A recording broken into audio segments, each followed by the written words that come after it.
Hello, my friends. Welcome to the Wicked Bitter channel. I'm Travis. Thank you for checking out this video. Hey, real quick, big shout out to all the new subscribers on this channel. I have noticed you coming in the past few days. And of course, a big shout out to everybody who has been rocking with us and has been subscribed here for a little bit. And a big shout out to you. If you're somebody who hasn't subscribed to this channel yet, this is a perfect match. You love pro wrestling. I love pro wrestling. Everybody on this channel, they all love pro wrestling. You are in the perfect place if you want to talk pro wrestling with other fans, like-minded people, great people, by the way. Everybody on this channel is fantastic. We do emails here. We cover Raw. We cover SmackDown. We cover NXT sometimes. But we always definitely cover the PLEs. And tonight, we're going to talk about SmackDown. And to be honest, it might not be that long of a video because not a lot really happened on SmackDown. The show starts out with the Bloodline backstage with Nick Aldis. And Nick Aldis says, Tangaloa, since you have an eye injury, you are no longer able to compete, and you guys must forfeit your shot in the tag team gauntlet match to become the number one contenders for the tag team championships. But Solo stopped him in his tracks. And no, hold up. Tonga might not be able to compete, but this guy is also in the Bloodline, and they pan over, and it's Jacob Fatu. So the match stays. They stay in the match, but it's going to be Tama Tonga and Jacob Fatu who are going to be in the tag team gauntlet match. And I just find this funny because WWE clearly does not like Tangaloa. Like, they don't like him in the ring. I don't think they care for him as much. I think they brought him in just because he's part of this whole Bloodline, dynasty type thing they got going on here. So it's I don't think they have that much faith in him. I don't think they trust him that much, and they much rather go with Tama Tonga and Jacob Fatu in this position, and that's where they're going with it. So they stay in the gauntlet match. It's going to be Jacob Fatu and Tama Tonga, and to be honest, I like that way better. We get LA Knight versus Santos Escobar, and it was a good match. I like this match, but LA Knight, of course, as you would expect, comes out on top, gets the win. And then after the match, Logan Paul attacks him from behind, and Logan Paul is left there standing tall in the end. So, I mean, I think WWE right now, they're just on cruise control. Like, they're just trying to get to SummerSlam next weekend, and that there's not much more being added into a lot of these feuds. Like, this Logan Paul and LA Knight, I think they've done everything they needed to do to build it up. So right now, it's a lot of like these cheap attacks from behind.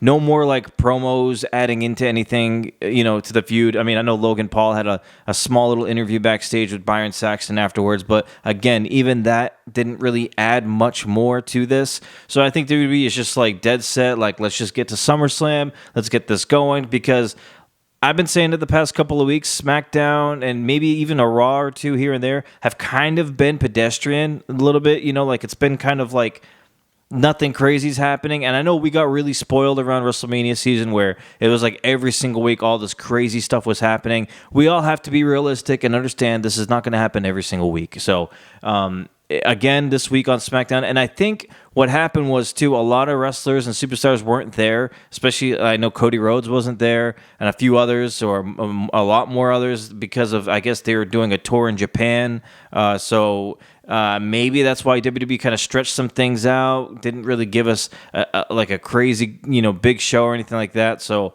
that's part of the reason, I'm sure.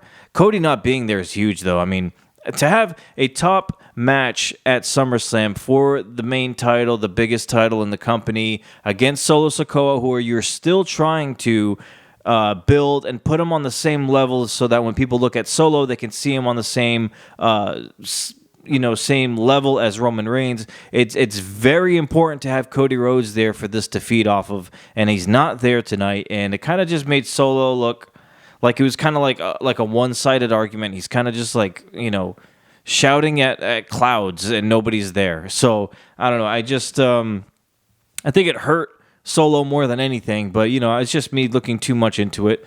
But, the Bloodline are still in that gauntlet match. So, we're going to see where things go with that. And let's see if they win that match. We get Jade and Bianca.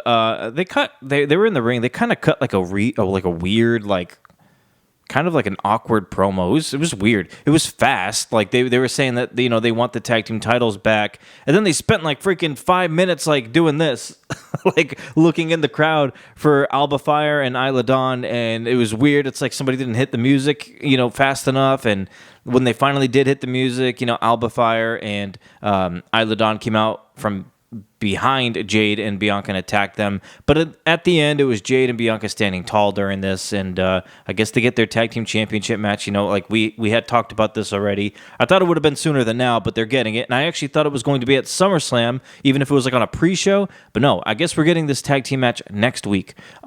I don't see Jade and Bianca losing. I think next week they get their titles back on SmackDown. The only way I see them not getting these titles back is if Jade turns on Bianca or Bianca turns on Jade, which I think is still kind of early for that.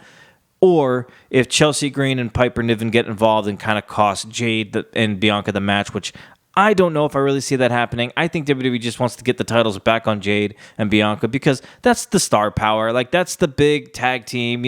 Alba Fire, Isla Dawn, they're cool. I personally like them, but WWE has to know that like the majority of the audience probably doesn't really care about Alba Fire and Isla Dawn, and that's no disrespect to them. It's just they haven't had the proper build, and so maybe WWE just wants to get the titles back on Jade and Bianca, and I said it from the start when they won it at Clash. I thought it was mostly because of, a lot of the Scottish superstars that night were losing, so they wanted to give something to one of them so that the crowd there can be like, hey, one of our own won it, and it was Alba Fire, plus the passing of her mom. So it's like, it wasn't like a pity thing, they're definitely deserving. They're great in the ring, so it's not like, it was like a hand-me-down. Plus, Alba Fire was great in NXT, so she definitely, deserves to be holding championships. But, I just think Jade and Bianca are just going to win these back. Kind of a cool moment we had backstage. Tiffy and Nia Jax. Nia Jax tells Tiffy, hey, I'm going to get you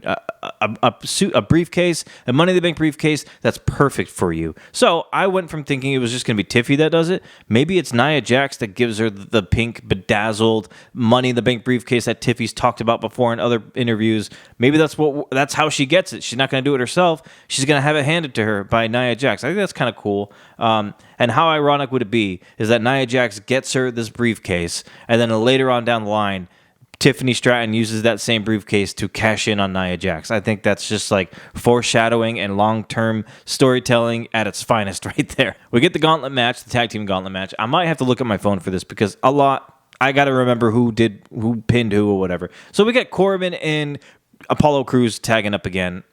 I think WWE is just rolling with it. I mean, they have nothing for these guys, so they're just going to have them team up. The cool thing that they do, though, is like, Corbin gets thrown over the top rope when he, runs towards the ropes by Apollo kind of forcing him out there. I think that move is pretty cool if they keep doing it, but I like both guys individually. Just as a team, I just never would have thought that these two would be teaming up, but here we are, 2024, Baron Corbin is teaming up with Apollo Crews. Who would have thought? All right, but let's see here. Corbin and Crews beat Berto and Angel. By the way, I don't like Berto as a name. I don't know. Is that me? I like Alberto, or what was his name? Umberto. Umberto is a good name. Like, why can't we just keep that? I don't know.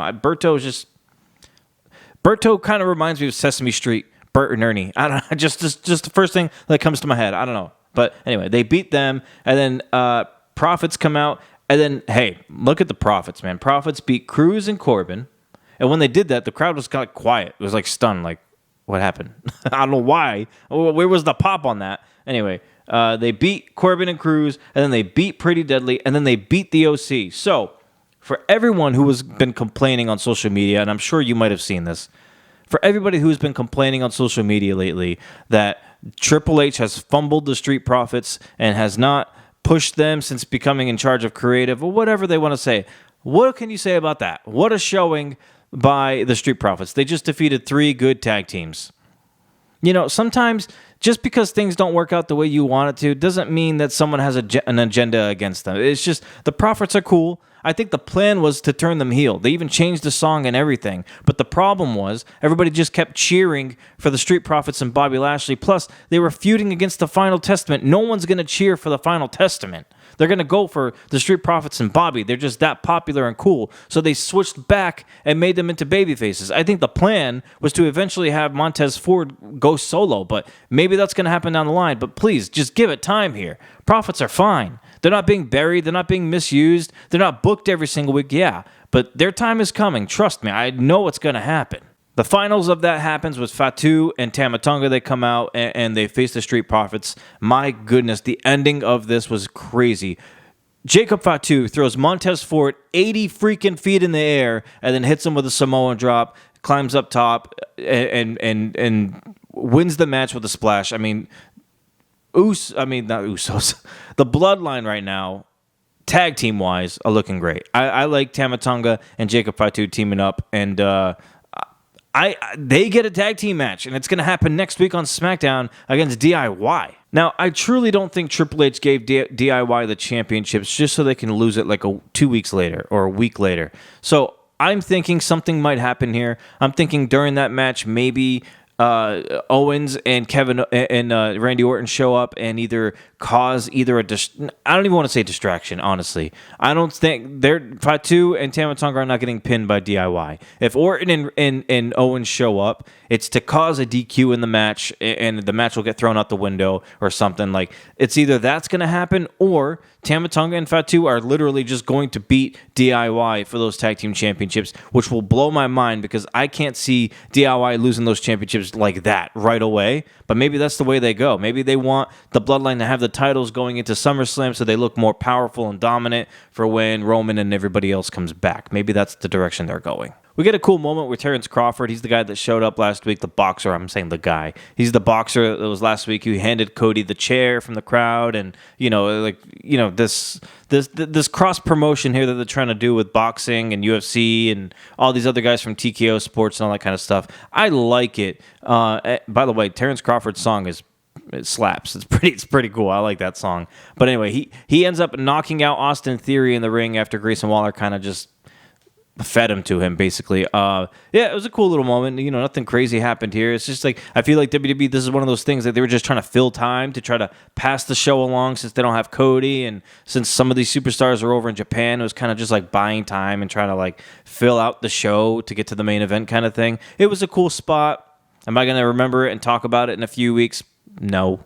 I mentioned earlier that backstage promo with Logan Paul and Byron Saxton. I think in that promo, Logan Paul mentioned that he's going to have a homecoming next week on SmackDown. And I'm thinking, well, maybe they give him a cool homecoming, right? Because he's going to lose at SummerSlam to LA Knight. That's at least what I'm hoping for. LA Knight has to win at this point. If LA Knight loses this match against Logan Paul at SummerSlam, whether it be by cheating or not, regardless, if he loses, period, flat out period, whether he gets screwed over or not, I think you're definitely hurting LA Knight. I think this dude just finally needs to win one. I could say almost the same thing for Braun Breaker over at Raw, although Breaker is new and he hasn't had as many opportunities. But here we are with LA Knight. He's had a WWE Championship match before against Roman. He lost that. You can't have him keep losing here. If you want to build LA Knight into if you're going to have him as U.S. champ, you want to build him into a credible U.S. champ, have him beat Logan Paul at Logan Paul's hometown. Like, who cares? I don't think people are going to boo. I think LA Knight is that popular that people are going to chant for him. They're going to cheer for him, even if he beats their hometown guy. I just think that's just the way it is. But I think Logan Paul is going to have a homecoming next week that's cool and memorable to make up for the fact that he's just going to lose at SummerSlam. That's at least my thought process on this. We get the main event, the women's tag team match. Bayley teams up with Michin versus Nia Jax and Tiffy Stratton. It was a good match. I actually really did enjoy this match, but it ultimately becomes the winners are Nia Jax and Tiffy. Nia Jax sits on Bayley, gets the 1-2-3. Nia looks dominant, man. It makes me think that Bayley is going to win at SummerSlam, but I'm not going to give away too many of that SummerSlam stuff. I'm going to make another video talking about that, my predictions. You guys all know. That'll probably be out next Thursday. I like to do it like a day or two before the pay-per-view, or the PLE, so I'll be doing that next week. Keep an eye out for that. I would also love to hear your predictions for SummerSlam. So when I make that video, or I can make a separate video hearing your predictions, send those predictions in. wickedbittermedia@gmail.com is the email you could use. Send your predictions for SummerSlam in, and then I'll make a video and we can talk about it there. That'd be really cool. I really hope you guys do that. But Nia Jax pins Bayley, and standing tall, Nia Jax and Tiffy time. Tiffy can cash in literally at any moment. Like, she is getting set up perfectly for it. Like, Bayley was crushed, so I don't know. It's cool that they're kind of teasing the whole dynamic here with her being friends with Nia and not wanting to cash in and stuff. But I think something is going to happen down the line here where they're going to cross paths, because if Nia wins that title, she's going to hold on to it for a while, and Tiffy's not cashing in on that. So I think Tiffy will be cashing in. I don't want to say at SummerSlam, because I think she's going to have a lot of time walking around with that pink briefcase, because it's cool and it's probably going to sell merch and all that kind of stuff. So I see her cashing in, but I feel like it's going to be either at the expense of Nia or cashing in like after Nia beats up Bayley or something. Like, that's going to be interesting how they play that one out. The show ends again like they kind of have been doing the past few weeks with Solo in a vignette backstage, a little promo. He's got Fatu behind him. He's got the Tongans on his sides. He's sitting at a table here.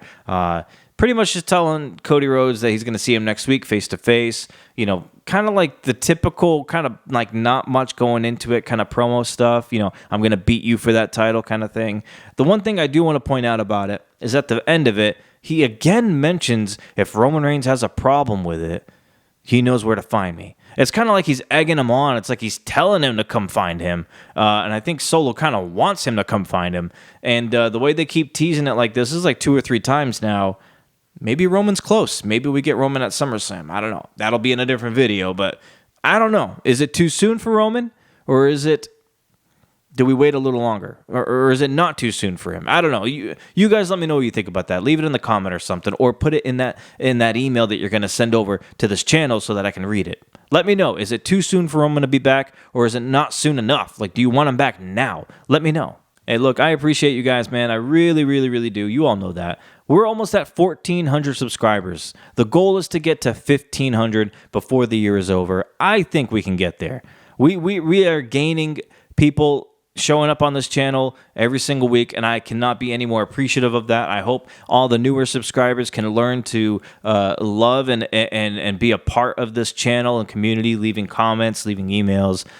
We do have a great group of people who are always commenting and who are always involved in this channel, which I really do appreciate, because if it weren't for that, this would be a super boring channel where I'm just talking to myself and I'm getting nothing back. It's kind of like Cody or Solo, you know, talking to nobody because Cody's not there, and it's like it's like he's doing it alone. I would feel like I'm doing this alone if it weren't for you. So I appreciate that. If you're somebody who hasn't subscribed yet and you love pro wrestling, please consider subscribing to this channel. We would love to have you. I know I would. We do great things here at this channel, and it's only going to get better. And I want it to get bigger and better, honestly. I want all the wrestling fans here. I want to be able to go out and do some interviews with actual wrestlers. But in order to do that, this page needs to grow and get bigger and better, and that happens with you. By liking these videos, by subscribing to this channel, and commenting, all that kind of stuff. Likes do a huge service to these videos, so please like the video. Okay, that's my sales pitch for now. We will be back with more videos, so please keep an eye out for that. Put the notifications on if you'd like. I would love to hear from you. Email, comment, like, subscribe, all that cool stuff. And until we yeet again, my friends, as always, stay bitter.